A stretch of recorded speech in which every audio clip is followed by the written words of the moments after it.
Halo teman-teman, perkenalkan nama saya Jonathan Sidaputar. Di video kali ini saya akan menjelaskan tentang kesadaran gereja terhadap disabilitas.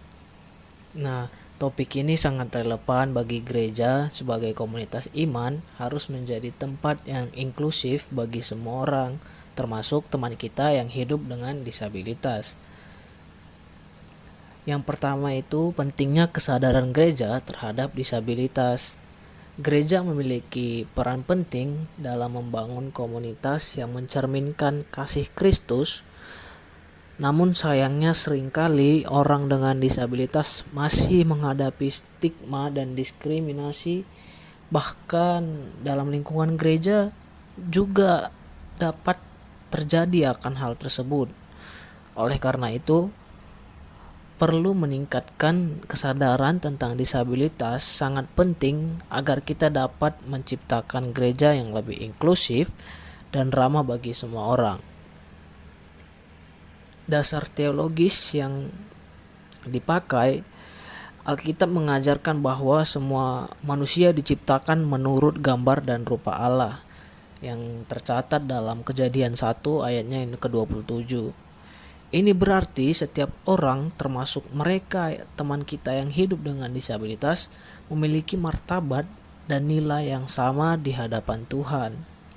Yesus sendiri juga menunjukkan perhatian khusus kepada orang-orang yang sakit dan disabilitas, seperti yang terlihat dalam banyak mujizat yang ia lakukan, penyembuhan yang ia lakukan yang terdapat dalam Matius 9 dan Markus 2. Yang kedua, prinsip-prinsip kesadaran gereja terhadap disabilitas. Poinnya pertama yaitu penghargaan dan penerimaan. Gereja harus menghargai setiap individu tanpa memandang kondisi fisik ataupun mentalnya. Artinya di sini gereja harus menerima tanpa syarat, yang artinya mencerminkan kasih Kristus yang universal, teman-teman. Yang kedua itu aksesibilitas, di mana gereja perlu memastikan bahwa fasilitas fisik dan programnya dapat diakses oleh semua orang, termasuk teman kita yang disabilitas, seperti menyediakan akses bagi yang menggunakan kursi roda atau penerjemah bahasa isyarat dan layanan lain yang dibutuhkan dalam gereja. Yang ketiga, partisipasi aktif. Orang dengan disabilitas harus didorong dan diberi kesempatan untuk berpartisipasi aktif dalam kegiatan gereja, termasuk pelayanan, ibadah, dan kegiatan sosial. Kita bisa menanyakan kepada teman kita yang memiliki disabilitas, kita dorong dengan memberikan terbuka pelayanan, atau dia mau melayani musik, melayani nyanyi, dan lain-lain, teman-teman. Yang keempat itu pendidikan dan kesadaran, di mana gereja perlu mengedukasi jemaat tentang disabilitas dalam mengurangi stigma dan meningkatkan pemahaman. Hal ini bisa dilakukan seperti seminar, diskusi kelompok, ataupun pelatihan-pelatihan lainnya. Nah, kita masuk ke dalam langkah-langkah praktis untuk gereja. Yang pertama yaitu pelatihan bagi pemimpin gereja, di mana memberikan pelatihan kepada pemimpin gereja tentang cara menangani dan mendukung jemaat dengan disabilitas. Dan dari hal ini akan membantu pimpinan gereja dalam memberikan pelayanan yang lebih inklusif terhadap teman-teman kita yang memiliki disabilitas. Yang kedua itu meningkatkan infrastruktur, di mana gereja memiliki infrastruktur yang mendukung kebutuhan jemaat dengan disabilitas. Seperti yang saya katakan tadi, memberikan akses yang lebih nyaman kepada teman kita yang memiliki disabilitas, seperti kursi roda yang bisa naik tanpa tangga, dan juga memiliki toilet yang nyaman bagi teman-teman kita dan lain-lain. Yang ketiga itu pembentukan kelompok dukungan, yang artinya di sini gereja membentuk kelompok dukungan khusus untuk orang dengan disabilitas dan keluarga mereka yang dapat menjadikan ini langkah penting dalam menciptakan komunitas yang saling mendukung, teman-teman. Dan yang keempat itu kerjasama dengan organisasi disabilitas. Di sini artinya gereja perlu melaksanakan kerjasama dengan organisasi ataupun lembaga-lembaga disabilitas, di mana gereja dapat berfokus pada disabilitas untuk mendapatkan sumber daya dan dukungan dalam mengembangkan program-program yang inklusif.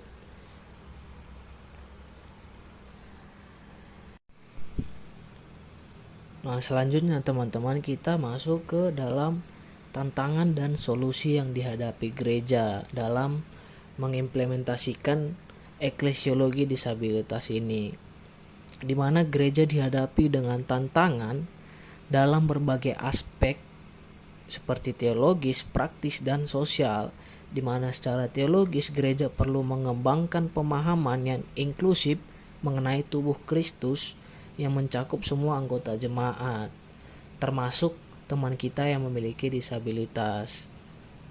Dan dari perspektif praktis, gereja seringkali menghadapi kendala infrastruktur. Nah, jika kita lihat gereja-gereja dari gereja pada umumnya masih kurang dalam mengantisipasi teman-teman kita dalam fasilitas gereja tersebut. Dan ini juga terbatasnya pelatihan bagi pemimpin gereja tentang inklusif disabilitas ini. Dan juga tantangan sosial berupa stigma dan diskriminasi terhadap individu dengan disabilitas. Nah, jika kita lihat juga masih banyak teman-teman kita yang mendiskriminasi teman-teman kita yang disabilitas, baik dari dalam komunitas gereja maupun dari masyarakat luas. Oleh karena itu, untuk mengatasi tantangan ini, gereja perlu melakukan edukasi yang luas, mengembangkan kebijakan yang inklusif, dan membangun kemitraan dengan organisasi yang berfokus pada disabilitas. Nah, dengan langkah-langkah ini pun gereja dapat mewujudkan eklesiologi disabilitas yang benar inklusif dan mencerminkan cinta Kristus bagi semua orang.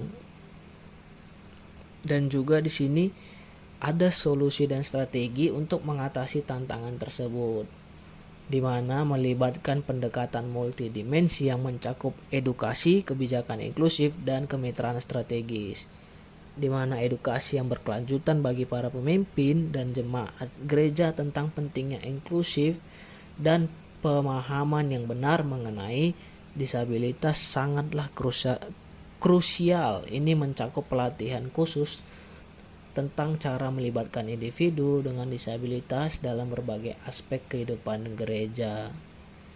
Selain itu juga, gereja harus mengadopsi kebijakan yang secara eksplisit mendukung inklusi, termasuk perbaikan infrastruktur untuk memastikan aksesibilitas fisik dan pengadaan materi ibadah yang dapat diakses oleh semua orang. Nah, kita masuk ke dalam kesimpulan teman-teman bahwa eklesiologi disabilitas ini mengajarkan bahwa semua orang termasuk penyandang disabilitas adalah citra Allah dan memiliki nilai yang sama. Sebagai tubuh Kristus, gereja dipanggil untuk mencerminkan kasih Tuhan kepada semua orang, termasuk mereka yang hidup dengan disabilitas. Oleh karena itu, mari kita bersama-sama meningkatkan kesadaran dan tindakan nyata untuk menciptakan gereja yang inklusif, di mana setiap orang merasa diterima dan dihargai. Terima kasih teman-teman.